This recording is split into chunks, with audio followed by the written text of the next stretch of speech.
ভোলাবাসীর প্রাণের দাবি ভোলা বরিশাল সেতু। কেন ভোলা বরিশাল সেতু তাদের প্রয়োজন তা জানাতে আমাদের সাথে আজকে যুক্ত আছেন ভোলার কৃতি সন্তান জোনায়েদ। আমার নাম মোহাম্মদ জুনায়েদ। আমার বাসা ভোলা চরপেশনে। আহ, ভোলা বাংলাদেশের এমন একটি জেলা যেখানে ভোলা বরিশাল এবং ঢাকা যাওয়ার কোনো সড়ক যোগাযোগ নেই, রেলপথ নেই। সব মিলিয়ে দেখা গেল যে ভোলা বরিশাল যদি সেতু হয়, আমাদের চিকিৎসা ক্ষেত্রে তাড়াতাড়ি যাওয়ার একটা সুযোগ থাকবে।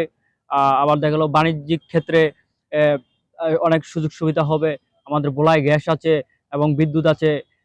এগুলা আমাদের ভোলার উৎপাদন হয়, বাট কিন্তু আমরা আমাদের এটার ন্যায্য মূল্য পাচ্ছি না।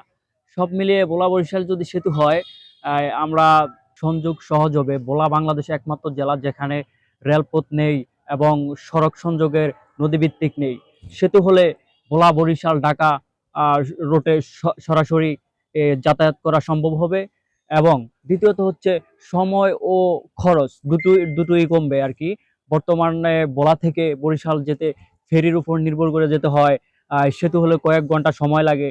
এতে দেখা গেলো আমাদের সময় বাইচা গেল, খরচও কম গেল, বাণিজ্যিক ও অর্থনৈতিক উন্নত হবে।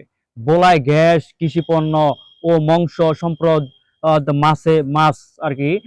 সেতু হলে এগুলো দেশের বিভিন্ন জেলায় যাবে, সরবরাহ হবে, যাতে স্থানীয় অর্থনৈতিকভাবে আরো শক্তিশালী হবে। ভোলাকে নিয়ে বৈষম্যমূলক ভৌগোলিক বিচ্ছিন্নতা, দীর্ঘদিনের অবহেলা এবং উন্নয়ন বৈষম্যের কারণে হয়।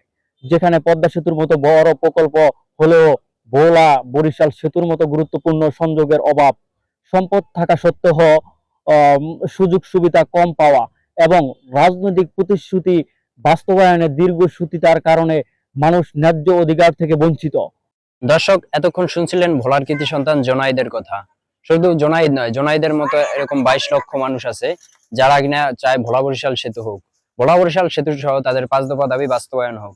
জেনিদ মোহাম্মদ সানি, এন্টার টিভি, ভোলা।